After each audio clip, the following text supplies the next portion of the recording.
Hey guys, it's Ted Bogert. Welcome back to the TED Show. It's Friday, TGIF. Very excited to be here. We finally did it. Alison Kerestes is with me. She's running for circuit court judge. So we can tell political season's here. Her race is until August, but I love that she's getting a head start, letting people know who she is and what she stands for. So welcome to the show, Alison. How are you this morning? I'm great. Thank you very much. Good. I'm very happy to have you. We had a little time to chat before we went live. And so you know how this goes. They love origin story. They want to know about you. They want to know your background. They want to know what led you to where you're at now. So give us a little 411 on your background. Okay. Well, I moved to Florida from Iowa when I was 11 years old and grew up in Ocala. And then I went to undergrad at University of South Florida and got my degree there in psychology. While I was there, I worked at Circuit City and got into management there. I was planning to go to graduate school for psychology, but I just didn't feel like I could do enough to help in the way I wanted to with the psychology degree. I'm more of a doer than someone who just wants to talk about it. So I continued on in management there for a little while, but ultimately it was around September 11th actually, and retail kind of went downhill and Best Buy kind of took over. So I decided to go to law school because I thought it was a way that I could be more helpful. How do you make the leap from psychology to law? I mean, I guess there is so much psychology in law, but that's a big leap to go psychology, master's, retail to law. Did you have anybody in your family that was in law, or what was the actual what was the impetus? What was the motivator there?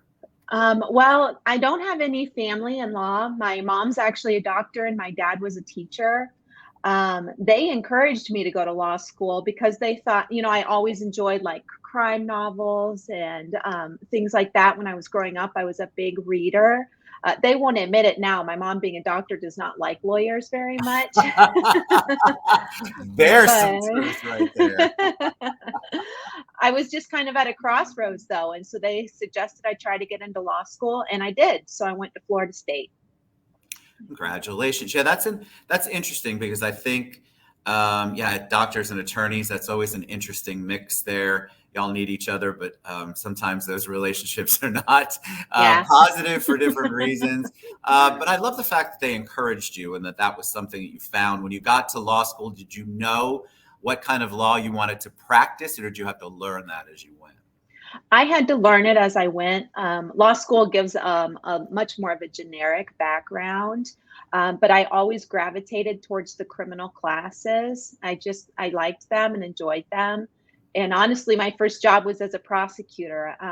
They come to the law schools a lot and recruit. And so I interviewed with the state attorney's office here in Orlando, and it just seemed like a great fit. So that's how I ended up here.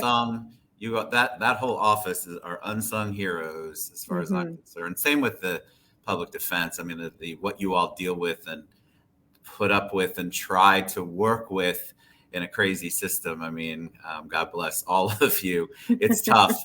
Well, one thing I thought for sure you'd say is your parents encouraged you because you argued with them as a kid. I'm convinced all three of my kids could be attorneys.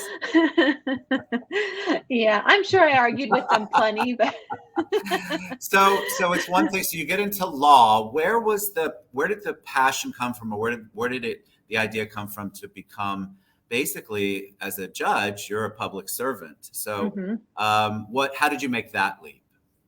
Yeah, well, I was a prosecutor for 8 years. And so that was from 2006 to 2014. And then I left and I went into private practice. I ultimately ended up with my own firm, Kerestes Law Firm, where I do a lot of criminal defense. And I just really want to get back into the public service side of it.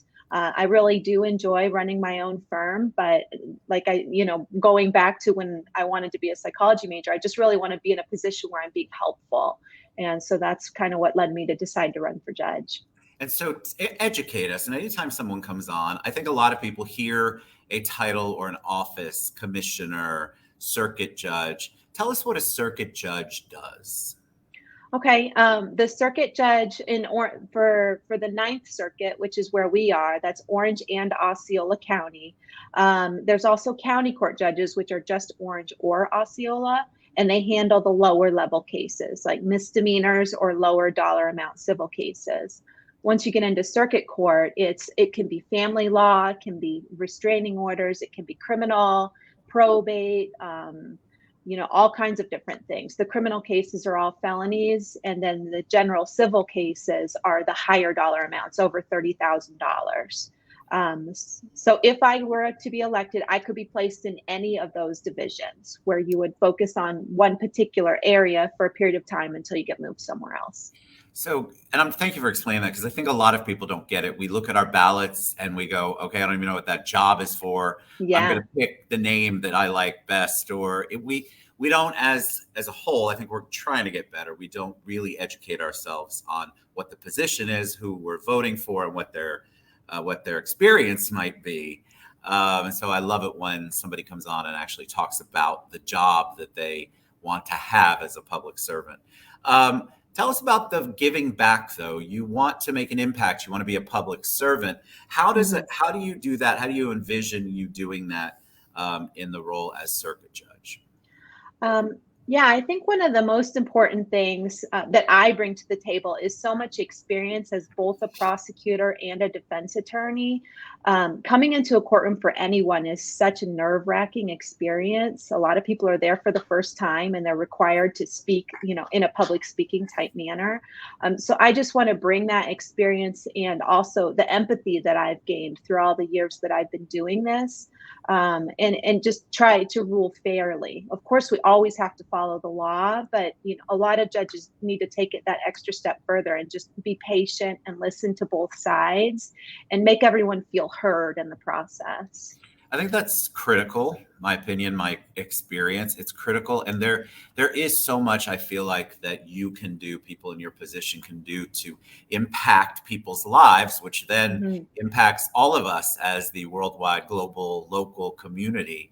If their lives can be impacted, or the lives of the victims or whomever, people are impacted by what you do. People are impacted by your compassion and your empathy. And I think that we need more of that for sure. And our court systems are crazy overloaded. I mean, I know it's insane out there. And so you all are you're it, basically. You're the end of the road when somebody comes before you, I guess, unless they challenge it, appeal it. But I love the fact that you want to give back, because I think a lot of people, their perception of a judge in general is it's intimidation.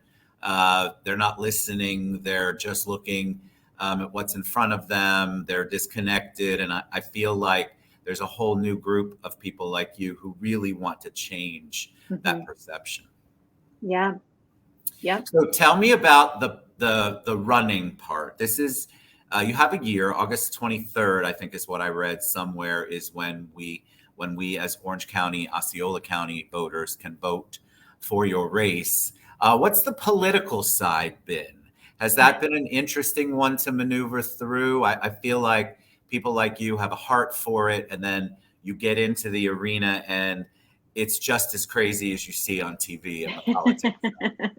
It is. One fortunate thing is that running for judge is a nonpartisan race. Nice. I'm not even allowed to tell people what my party affiliation may or may not be. So I think that helps a little bit, but it also makes it a lot more difficult for people to know like who I am. Harder to find out information. It's harder to categorize a person who's running for judge. So I've never run for anything before, and I've never been political before. So this has all been a huge learning experience for me. I'm trying to enjoy it, but sometimes it's very difficult. Well, you're pulled. What I hear from a lot of people who've run from office or in office, you're pulled in a million different directions that even though you prepared yourself for it, there's still directions you had no idea you'd be pulled in. There are people in play that you have to learn how to negotiate with, work with. It's a fascinating, different. If you're not in it, you won't know it. You'll only know what you see in the movies and TV. So kudos to you for making that leap, because it really is a sacrifice, I think, for you, your family, whomever, when you put yourself out there and run for any kind of public office. It is. It's like a second full-time job. It's very time consuming. All right. So if people want to get involved in your campaign, want to learn more about you, want to find out where to find you at your next interview or your next rally or whatever you do, what's the best way for them to do that? Well, they can go to the website, which is KerestesForJudge.com. And then we're always updating Facebook with what we're up to. So it's Alison Kerestes for Circuit Judge on Facebook or any of your social media. All right, y'all. Political season's here. Let's get involved. Find out more about Alison. Reach out to her. She is accessible, trust me, because she had to deal with my whole system of signing up for the show. So thank you for coming on. Thank you for what you're doing. Come back anytime as it gets closer or you have something you want to talk about. We'd love to have you. And we appreciate you making the sacrifice and running for public office. Thank you so much. All right. KerestesForJudge.com. We'll see you guys soon. Get involved. Your community can